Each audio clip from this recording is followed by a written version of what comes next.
So hope everybody's well. I thought I'd come out into nature today to record this video. And what I wanted to talk about was the mind and its role in helping us realize the self, or in certain cases, keeping us away from the self. The motivation behind this video is recently I've becoming more and more aware of how, as we deepen into this awareness of who we truly are, that the mind becomes, in a sense, sneakier and much more subtle in its ability to prevent us from seeing who we truly are. And it's something that I've been seeing in my talks over the last couple of months as well with certain individuals, whereby you will see them really making progress in really understanding what's being pointed to.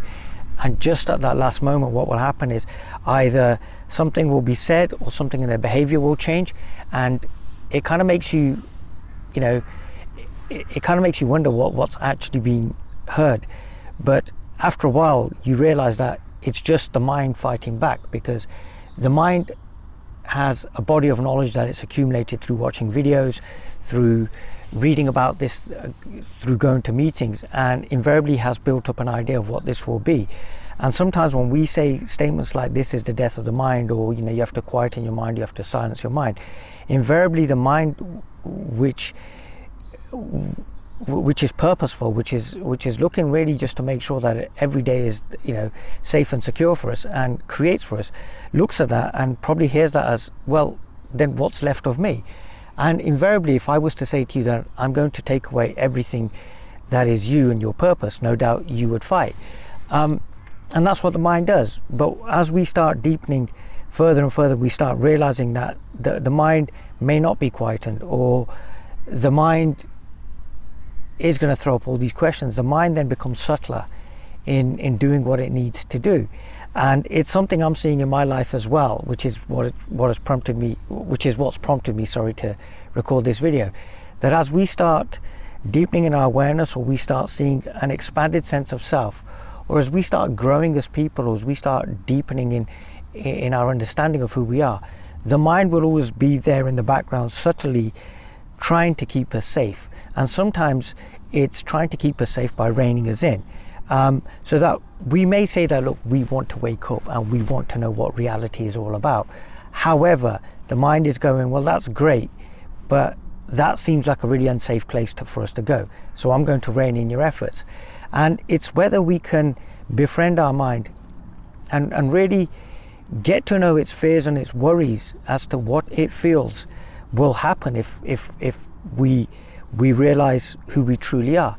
And for that, what we need to do is really look at the body of knowledge that we've accumulated about this, and to really dig deep with our inquiry into what it is that is scaring us from taking that step or of letting go, or of just accepting who we actually are, and not have it be a frightening process, or a process that we're going to fight tooth and nail. Like I said, the last couple of months, I've seen a lot of people who've been with me for a couple of years, just at that moment, just start fighting, like really start fighting. And sometimes the most illogical thing will be said, and it's like, well, no. And you see people almost, in a sense, regressing, in certain cases, almost be like childlike behavior.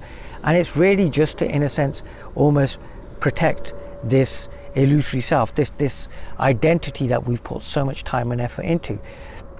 And what that then does is it keeps us in this limited idea of self, and keeps us in this state of separation, which just causes us to suffer, and it causes us to carry on going, down that merry-go-round. We'll move from teacher to teacher, we'll move from book to book, we'll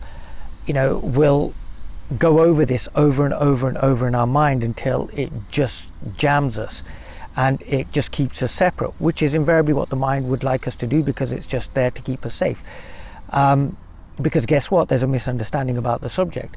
And it's whether we can, as we deepen into our inquiry, and when we ask questions, we can be really honest about what it is that we feel will hold us back. One of the most beautiful things I remember hearing years ago was when a young man said he didn't want to wake up because he didn't want to forget his wife and his daughter. And what was really incredible was when he did wake up, the first thing I asked him was if he remembered his wife and his daughter, and he was like, well, yes, of course.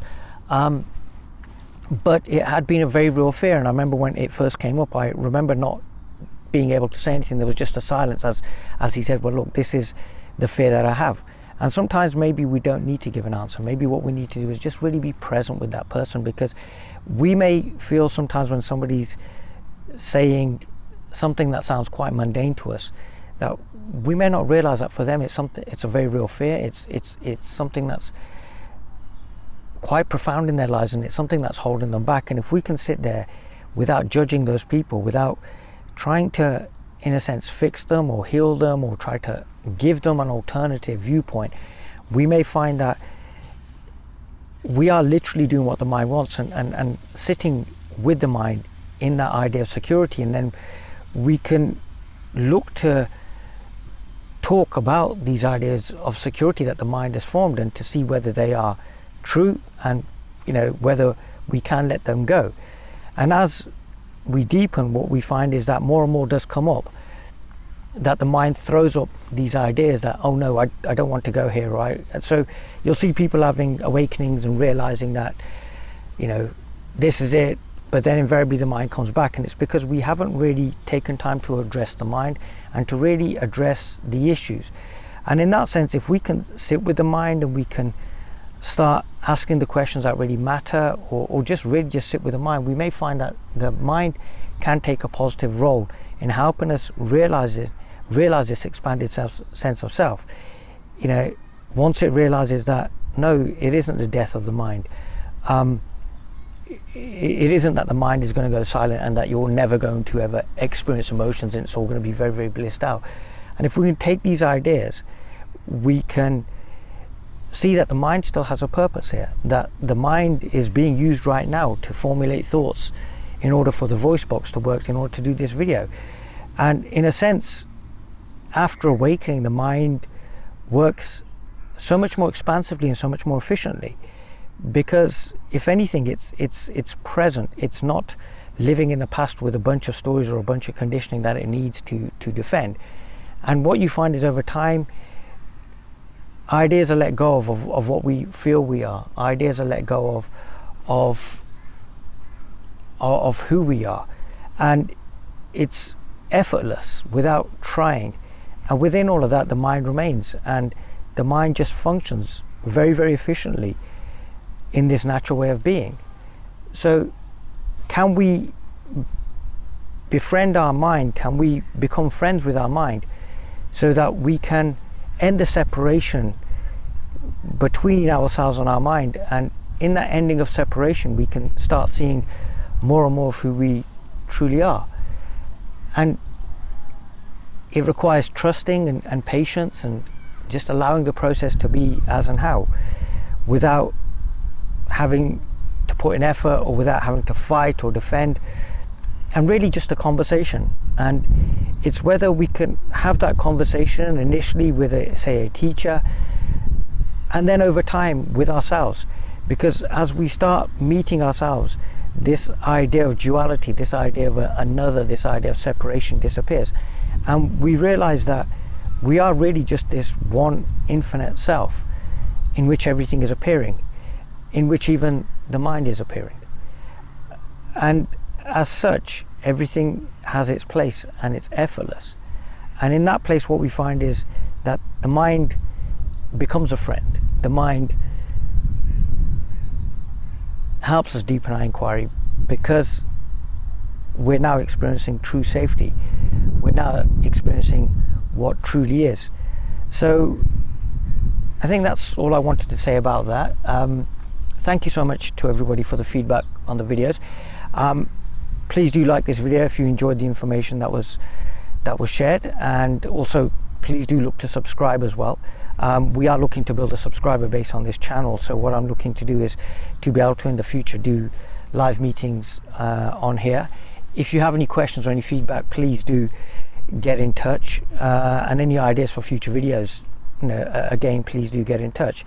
And thank you so much for joining me on this video today, and have a wonderful day.